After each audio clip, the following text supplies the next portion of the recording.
and I quote, "I'll be there in a minute. Give me a second." Time is relative, folks. Time is relative. Yes. So, hey, cheers to everybody in the chat. They're a division rival. I don't care how many wins they get. Screw them. That wasn't the take I was expecting to hear. I want to gush over watching live Chris Tanev. I think that we completely underestimate the skill it takes to play defense. One highlight or several highlights does not a Calder trophy make. I'm stepping in here. I'm going to be the crotchety old man here. They need to learn patience. They need to understand the tension and everything and the drama. How dare! Look at this! How is McDavid not getting a penalty? You guys need to calm down with this, okay? You guys need to calm down with it. Oh, hello. Welcome to the Shifts and Pucks News Pack for Friday, November the 4th. You can follow us on Twitter at Shifts and Pucks, Facebook.com Shifts and Pucks, YouTube.com Shifts and Pucks, Twitch.com Shifts and Pucks. Subscribe wherever you get your audio, as well as on the Area 51 Sports Network. Light night of hockey in the National Hockey League. There's one game. As we're doing this, we're live right now. So if you're joining us live or on the podcast format later, we have one game live now. We'll get to that as we get into that. We'll talk about the Flames. We'll talk about the Canucks. As Canucks had to put on a Kuzmenshow, try to word that better.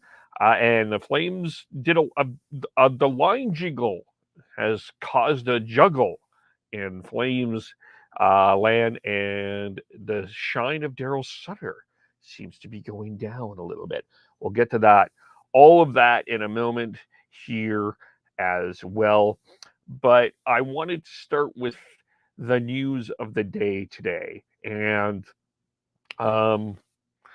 this is a tough topic to talk about, but it's, the Boston Bruins signed a player today. He to an entry-level draft pick. His name is Mitchell Miller. He was originally drafted by the Arizona Coyotes, but the Coyotes renounced that pick after, and this is where gets difficult here.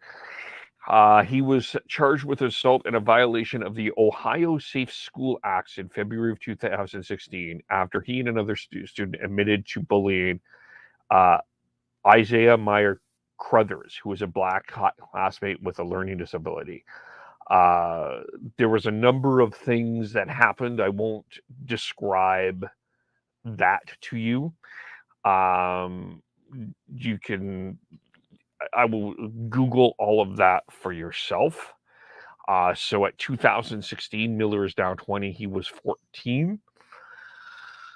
When I first heard the news this morning, I started a little torn because, I wanted to hear a little bit more. I wanted to hear what Don Sweeney and the Boston Bruins organization had to say about this. Not that I was happy with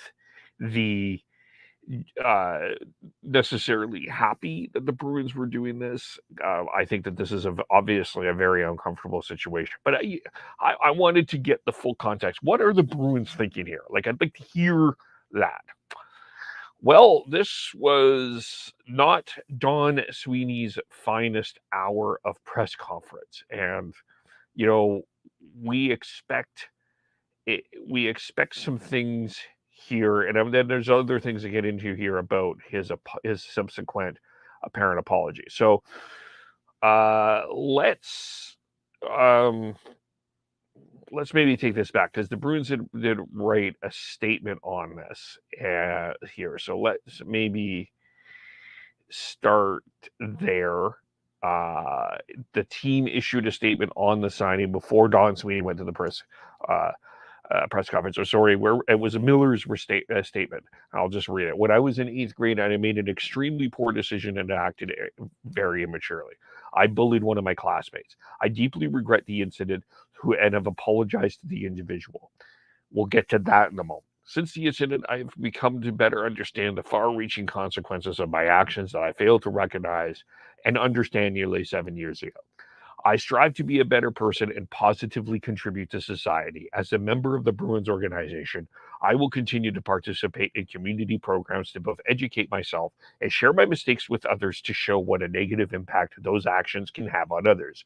To be clear, what I did when I was 14 years old was wrong and unacceptable. There is no place in this world for being disrespectful to others, and I pledge to use this opportunity to speak out and mistreating others. Now, at face value, that sounds good, but the hockey guy has done some really good work on this. Would encourage you to read his Twitter. He said that he reached out to the family and said this. And by the way, his name, Guy Fleming, or sorry, not the hockey guy, TPS guy, Guy Fleming, said this. And basically his tweet, he asked the mom, Joni Meyer Crothers, did Mitchell apologize? And the answer, and I quote from this text, he tried to reach out to Isaiah via IG to say he was sorry and it had nothing to do with hockey. Haha. Yeah, okay. That's quote what the mom has said. You can see that from Guy Fleming's Twitter. So the apology was reached out through, not in person, where that's the most honest, forthright way to apologize for something as significantly brutal as what Mitchell Miller did. And 14 or not, and yes, there are bullies out there. I will tell you, as someone that was bullied at a younger age, I don't want to get into that now. A face-to-face apology is the appropriate way to do this. Actually, a face-to-face apology is generally the best way to apologize if you can, not through an Instagram message, and not through an Instagram message that gives you the perception that you're doing this to resume a hockey career that you lost here. So that's that part of it. So from Mitchell's part of it, doesn't appear that enough has been done in my mind and a number of people's mind to warrant this quote unquote second chance. And yes, I believe in second chances. I don't think anybody is. The debate here isn't about second chances. The debate here is this is a kid that did something very egregious and is not resolved this in any true meaningful way. Not really. And you could say that yes, people make mistakes. This is beyond a people make a mistakes. This is beyond poor judgment. This ruined a young man's life. This is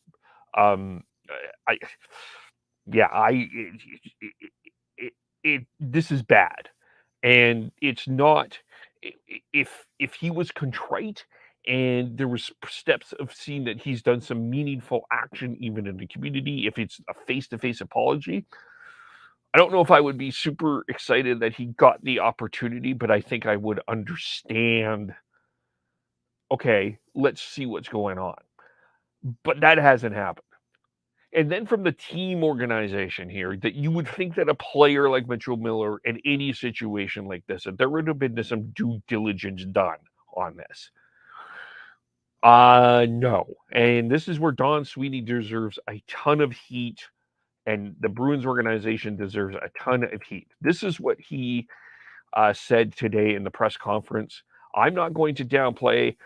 By the way, you can see this from Ty Anderson's tweet. I'm not going to downplay that this has been a personal struggle as well as a professional struggle.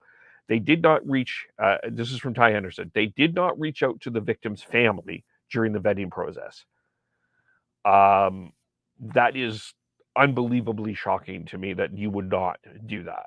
That's unbelievably, like, if you are aware of this, Goes on. There's others that have been writing. Scott McLaughlin has been covering this as well. He said that there a couple of things here. I'll just read this. He said, but Sweeney said Bruins players, at least the leadership group, were made aware that they were planning to sign Miller. Acknowledges that some asked why. And then he continues on here. For the second time, Sweeney acknowledges the decision could be wrong. By the way, Scott McLaughlin covers the Bruins for the Skate Pod and Northeast Regional Lead for Audacity title. Sweeney, he also continues to say, Sweeney says that they considered walking away multiple times. So I kept coming to the fact that it was in 8th grade and Miller has taken full responsibility and owned up to it. Sweeney has repeatedly said that this is not about deserving forgiveness, quote, not about forgiveness or deserving a second chance. In its essence, this is what's happened here. There were other teams interested in Miller, not sure who they were, don't care who they were. They decided, well, we should be interested in Miller, and they signed him. And they didn't do their due diligence. And that frustrates a lot of people in the hockey community, including myself. This is just a horrendous look for the Boston Bruins as an organization. And it's just a horrendous look for hockey. And the anger that you see on hockey Twitter over this is completely justified. There are players not getting opportunities that are fantastic humans. I would encourage you, if you don't know the name Luke Prokop, to look up the name Luke Prokop. Guy that has just, first player to come out to say that he is gay. First hockey player to come out and say that he was gay. What he's contributed on ice. The Edmonton Oil Kings don't go to the Memorial Cup without Luke Prokop. And Luke Prokop deserves an opportunity to get some National Hockey League looks. He's currently playing in the ECHL, by the way. It's just it's frustrating, it's unfair, it's discouraging, and it's just a poor mess of a situation from the Boston Bruins, and just a horrendous. I can't say anything else than this is just a horrendous decision from the Boston Bruins. So, sometimes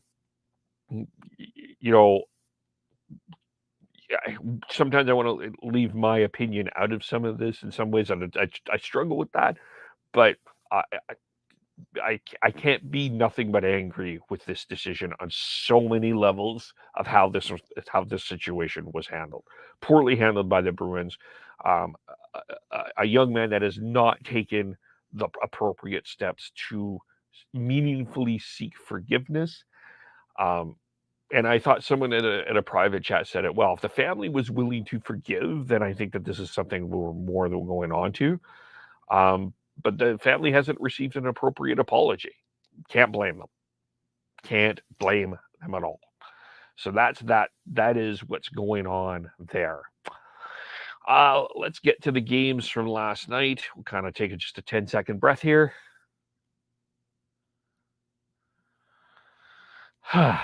Okay, heavy stuff we start with. Get to the games.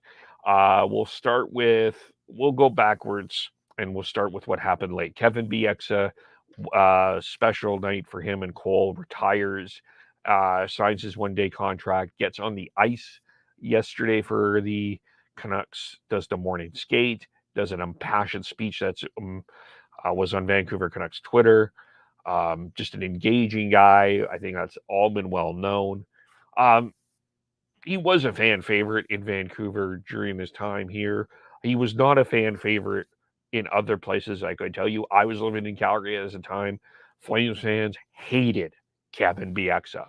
Canucks fans loved Kevin Bieksa. So, well-deserved night for him. And the Canucks come away with the 8-5 victory. And you get the 5 points from Pettersson, who has been absolutely outstanding this year. Just outstanding. other than just he's been at an elite level that I've known. I think we've known that. He's had his stumbles, he's had his struggles at times over the past few years, injuries, but he is playing at an elite level right now. Just confident with the puck. Um, I'm not going to get into he's the best passer, but he's so good with his stick. He's so smart with the puck. He sees the ice so well. He's just so creative. And the Canucks come away with the win. And he gets 5 points. Andrei Kuzmenko, hat trick. Fans love Kuzmenko. He's becoming a fan favorite in Vancouver. 4 points, 3 goals, 1 assist. Pettersson, a goal and 4 assists. And then Bo Horvat again, he's at 10 goals, by the way. 2 goals and an assist for the Canucks, leading the way. And there were some stumbles here for the Canucks. This was not a perfect game, obviously 8-5. Also got a new couple of other things though I did want to touch on here. I thought that fourth line of Amon, Joshua, and Studnicka really played well. Dakota Joshua, a goal and a fight. And it's not so much that he fought. I think he just was more engaged in the game. Got a second of the game. I think that's a good fourth line. So we're really happy with that as well. But Bruce Boudreau didn't come away with the typical Bruce Boudreau smile on the face. Power plays 2 for 3. Both teams were 2 for 3. Big work on the penalty kill today for the Canucks. Was one of the things that we take away here. It's Pettersson and Mikheyev doing that now as practice. He used a big. Boudreau spent a lot of time talking about the penalty kill. Boudreau spent a lot of time yesterday talking about the team having to go inside to get goals and getting into those tough areas. We'll touch on that a little bit with the Calgary Flames. He wasn't happy with the defensive structure. That was a tire fire. I don't think Spencer Martin was particularly outstanding last night. Some goals he would have wanted back. And a couple of other things here. Here is like the lines. We'll get to the lines. Horvat, Höglander, Miller were the lines. Pettersson, Mikheyev, Kuzmenko, Dries, Pearson, Garland, Besser, Amon, Joshua, Podkolzin, Studnicka. So, and then OEL and Bear, Hughes and Shen, Stillman, Myers, Rathbone, and Burroughs was the defense. Penalty kill. That's where they spent a lot of time doing that. Was Pettersson, Mikheyev. I like that combination. I think that's a really good combination. I really think Mikheyev is an underrated all-round 200-foot player. I think the spotlight was on Pettersson and Kuzmenko, but don't discount what Mikheyev gives to this team. I think really good at. Amon and Pearson, Myers, Stillman, Studnicka, Joshua, Bear, OEL. So that was the practice penalty kill practice lines here. Brock Besser, that you may have heard that name. So a couple of other notes. Bruce Boudreau said Travis Dermott could join the Canucks on the road trip next week. They go to Montreal, Ottawa. They go to Eastern Canada, Montreal, Toronto, and Toronto. Besser on the ice today. Boudreau said he hasn't spoken to doctors yet, but wasn't expecting to have Besser available for tomorrow. Besser says he's been out because of the scar of his hand opened up. Just waiting for that to heal. But let's get back to what Boudreau said last night. What's bothering him, you got to get inside. Yeah, and you get in those situations where you play steady for 2 periods, and then the third period, you're expecting something bad to happen. And they're just not playing in the tough areas overall. That's what seems to be frustrating Boudreau. He wasn't super happy about the 5 goals. And so, ultimately, I guess you come away with that 8-5 win, happy that the Canucks win, but not necessarily super happy with the performance. and more work continuing to be needed to be done in Vancouver as they prepare for a really hard-working, trying to get back into this. Don't count them out, Nashville Predator team. So, Saturday, tomorrow's game against Nashville. That's going to be a hard game. We'll get to them here in a moment. So, take the win. Take the Pedersen performance. Take the Horvat performance. Take the Kuzmenko performance. Take a fun night with Kevin Bieksa. But other than that, you still come away feeling that there's more work to be done in Vancouver. And there's more work to be done in Calgary as well. They come away, they 3-0, start off 3-0. Predators jump out to a 3-0 lead and cruise on to a 4-1 win over the Calgary Flames. Let's focus on the Predators. They're the Canucks' next opponent, and then we'll start there. They worked their butts off, their asses off last night. They were a hardworking team. They're fourth. Mark Jankowski, called up from Milwaukee, comes in, former Flame first rounder, scores a goal. Zach Sanford, late in that game when the Flames are putting on pressure to try to get within 3 block shots within a minute. Just worked their butt off. They outworked the Flames in every area of the ice. Every inch of that ice was Predator outworking Flames. So for the Predators, you give them credit for that. Lankinen didn't have to be awesome. Markstrom had to be, or else this would have been a complete blowout for the Flames. So credit the Predators. I think a lot of people have them stumbling along here. I would be very wary of the actual Predators. If they get back to what they are known to play, they're going to be a tough team to play against. No question about it. But the Flames, I guess the positive here, Markstrom back on his game a little bit, looking like he's getting his game back. We'll then go defensively. Kristanov out of the lineup, upper body injury. Don't know how long he's out. But the way Daryl Sutter's talking, I don't think that this is just a one night off. So then you have your pairings where Anderson, Hanifin, Uyghur, and Zadorov, Mackey, and Stone. And, I think that we overrated it. Well, I think there was a little bit of an overrate of the Flames defense coming into this year, the Flames blue line core. I think people had it higher up than I think it was necessary. I think it was solid. I think we discussed this. They're solid. They're not elite. And then without Tanev, and then let's not forget Oliver Shillington out as well. This is not the same defense. And you have Zadorov, I don't think is a top 4 defenseman that was playing top 4 minutes. You've got Connor Mackey, who I don't think is ready for the National Hockey League. And Michael Stone provides valuable 5-6 minutes and can get in a wonderful shot. But you're missing Tanev. You're missing Oliver Shillington. And as ridiculous as it may sound for some people, I do think that they're missing Aaron Gudbranson. Gudbranson was a great penalty killer, was a great partner with Tanev. He was a great stabilizer with Zadorov. Like, he did what he was expected well, and they don't have that at this particular point. And then you add to the struggles here of Mackenzie Weegar trying to get his footing with a defensive partner and trying to figure out which side of the ice he's playing on, because he's played both right and he's both played on the left side. And you also got Rasmus Anderson and Noah Hanifin, who I just don't think are playing well as a pair right now. That defense overall, Daryl Sutter talked about, that was the first thing that Twitter was talking about, the forwards. Daryl Sutter's first comments last night in his end-of-game presser was not about the forwards. It was about that defense and being a good pair. So that's the issue. That's the big issue in Daryl Sutter's eyes. The other part of this, of course, is the line change.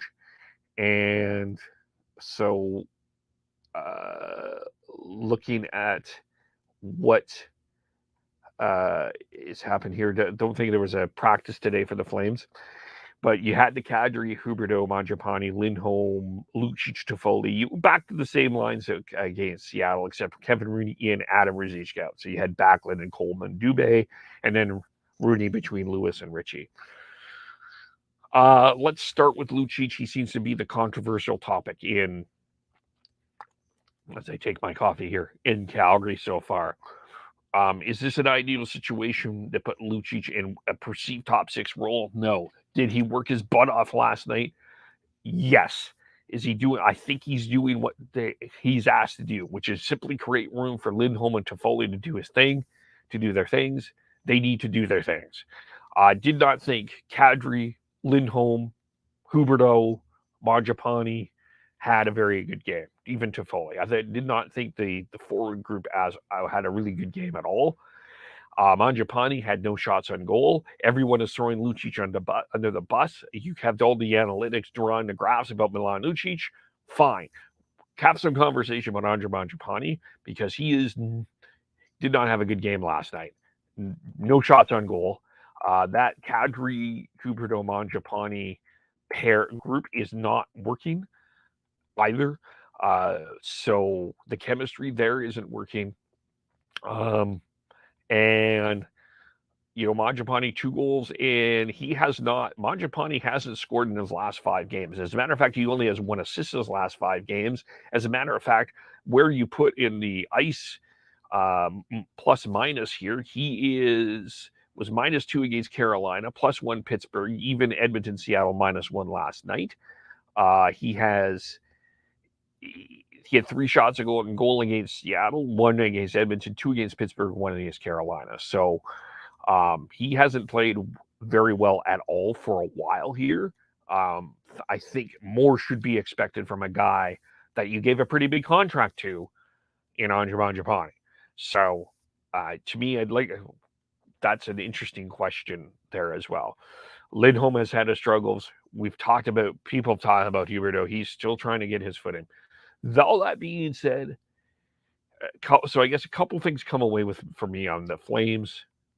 Lindholm struggling. The team is struggling right now. And I would put them, and this may seem hot takey to you, they're the 4th best team in this Pacific Division. And that's behind Vegas. That's behind the Kraken. Yes, I said it. And that's behind New Oilers. Right now, the Flames look like a team that's fighting for a wild card spot. And that may change.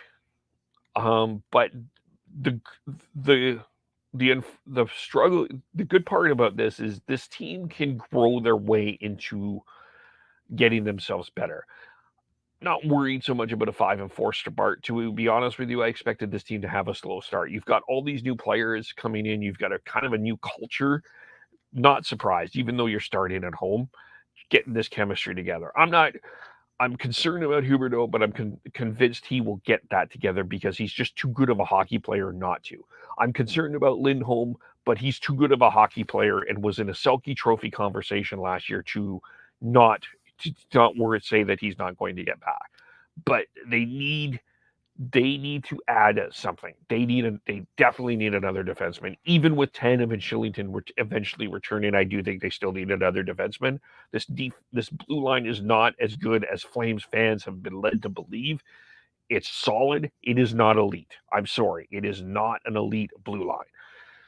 And we have to worry about Tanev's health for sure. That would be a concern. But the other thing here is and the Tree Living has been saying this, they need to add another forward. And I wonder if that becomes a little bit urgent. Now, I don't think that they're going to be bringing out a Jacob Pelche or a Connor Zary or anything like that. The Wranglers are struggling right now. I don't think that would help the situation. But they're going to have to, as Rasmus Anderson said, they're going to have to work it out. So we'll see where the Flames are at this particular point. But a 3-game losing streak, not ideal. 3-game losing streak at home, not ideal. 3 games you probably feel that you should have won, also not ideal. 2 blown leads, not in a third period, also not ideal. So not a good situation. You're facing a very good New Jersey Devil team who scored 2 goals in 7 seconds and came back on the Oilers and won. I think now people are starting to see what I already was telling you about. New Jersey's going to make the playoffs. People are seeing that now, although they have some injury questions on their own here. But yeah, wouldn't panic about the Flames. I'm not hitting the panic button. This is a growth opportunity for this team. And a lot of teams are struggling that we were expecting high expectations for. The Colorado Avalanche had a 3-0 lead, by the way, against the Columbus Blue Jackets to move into games that were happening today. And to use this as an example, they blew that lead 3-3 to the Columbus Blue Jackets, who were struggling. The Colorado Avalanche have not been off to a good start. They're trying to find their way. The Oilers, they've been okay. They're trying to find their way, though. I don't think that I think if you sat the Oilers down, they're not. Connor McDavid's goal rate is masking and covering a lot of other issues that are going on in Edmonton. They haven't been super consistent. Toronto, we've been talked about. They haven't been super consistent either. A lot of teams are kind of stumbling their way out. Pittsburgh. So it's an interesting start to the first game in the National Hockey League. You think about St. Louis is off to a rough start. So there's a lot of teams in similar situations. So not panicked about the Flames. Let's see what happens as we get on the road, as we get into November, as we head into American Thanksgiving. So they'll play New Jersey tomorrow, and so that covers that.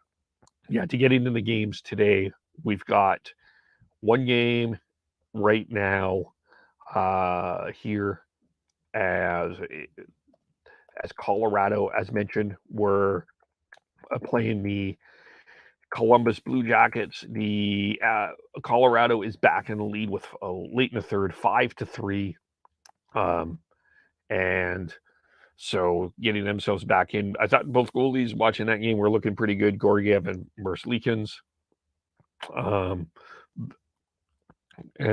But Colorado trying to get their game back. O'Connor, Comfer scored in the first. And then Mikko Rantanen made it 3-0. Then Jakub Voracek and scored in the Columbus Blue Jackets, got their first power play goal of the year. Can you believe that? We're into November. Patrick Laine, who got a nice ovation, then scored to make it 3-2. And then Sean Corrali tied it in the third. And then Mikko Rantanen, who now has 6 goals this year. And Cale Makar just got his first goal of the year.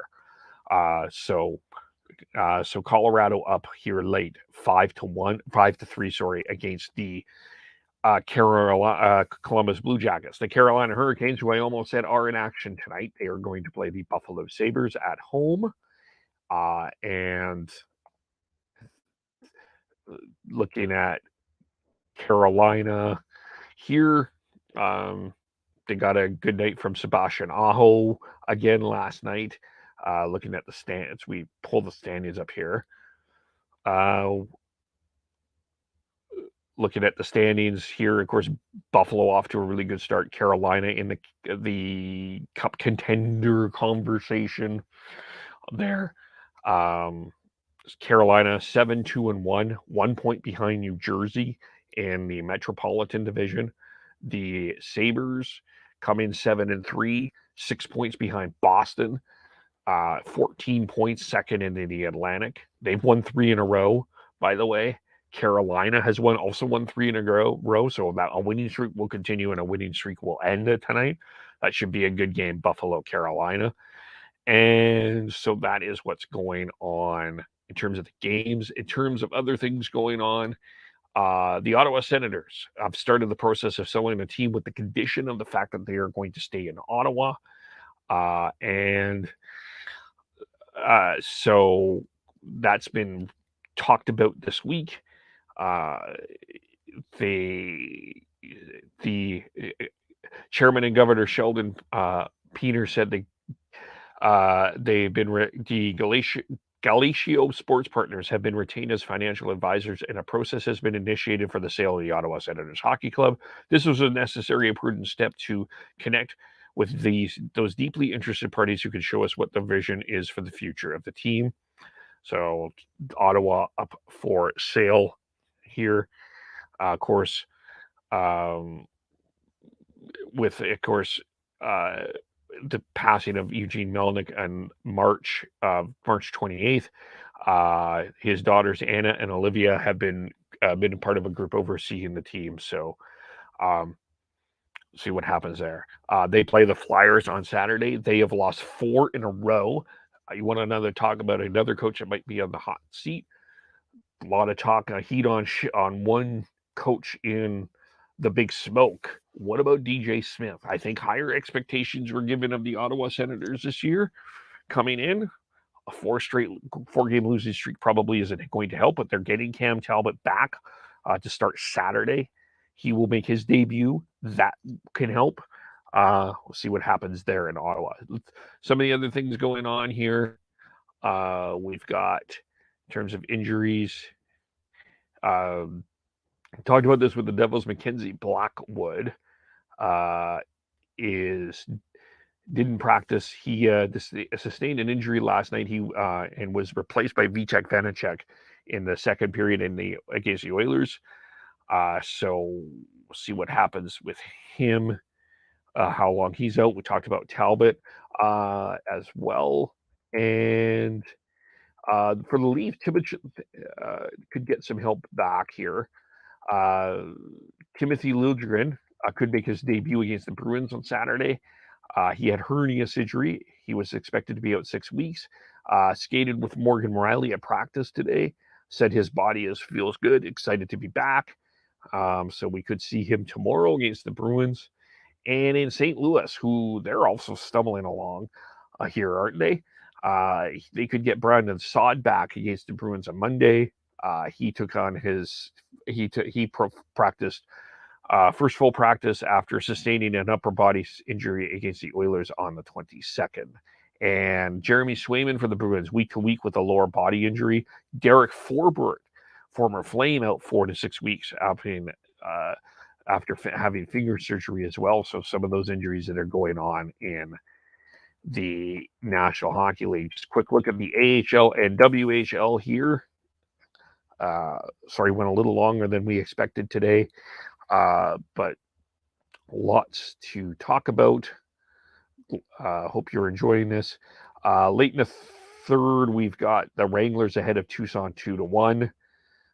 Wranglers in action today here. And we've just to look at this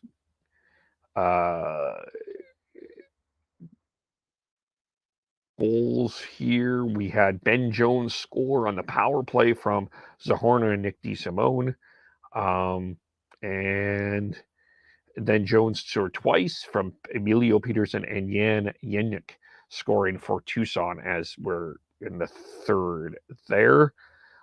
We've got Syracuse in action a little later on, Syracuse is in action taking on Charlotte, Chicago taking on Cleveland, Toronto taking on Laval, Las Vegas and Belleville, Utica taking on Rochester, Hartford taking on Springfield, and you also got a couple of other games here as you got Grand Rapids taking on Iowa as well, and Texas taking on the Moose, and Abbotsford is in action against Coachella Valley tonight as well, and the Henderson Silver Knights are in action as well, taking on Bakersfield for the Oilers there as well.